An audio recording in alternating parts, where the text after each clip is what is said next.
తీసుకోండి అని ఏం చేస్తారు? జగన్ ఒక భవనాన్ని చంద్రబాబు గారి టైంలో ఈ పథకం పెడితే వదిలేశాడు, లేకపోతే ఈ భవనం కట్టిస్తే వదిలేశాడు. ఈ విమర్శలు 5 ఏళ్ళు చేశారు, ఇప్పటికీ చేస్తుంటారు.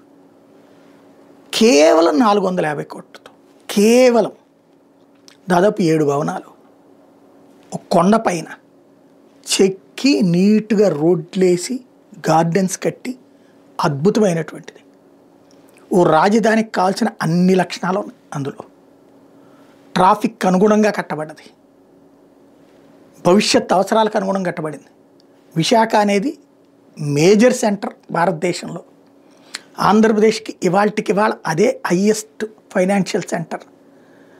అన్ని కంపెనీలు అక్కడ ప్రయారిటీనే ఇస్తాయి. అట్లాంటి చోట్ల తక్కువ ఏంతో కట్టినటువంటి అద్భుత కట్టడాల్ని రాజకీయ భావదారిద్ర్యంతో, రాజకీయ మానసిక దారిద్ర్యంతో వదిలేయాలా? అదే నిజమైతే జగన్ అమరావతిని వదిలేయడం కూడా తప్పవదుగా, రైటే అవుతుందిగా. అంటే రాజుల వీళ్ళిద్దరూ, చంద్రబాబు జగన్, మా రాజ్యంలో ఆళ్ళ భవనాలు వాడడం, మా రాజ్యంలో ఈ భవనాలు వాడటం అంటాం. ఇది ఫ్యాక్షనిస్టులు, రౌడీలు చేసే పద్ధతి. ఫ్యాక్షనిజం ప్రాంతాల్లో వాళ్ళ భవనంలో మేము ఉండం, మా భవనంలో వాళ్ళు ఉండటానికి వీల్లేదు, ఇలాంటి మాటలు ఉంటాయి. అదే ఇప్పుడు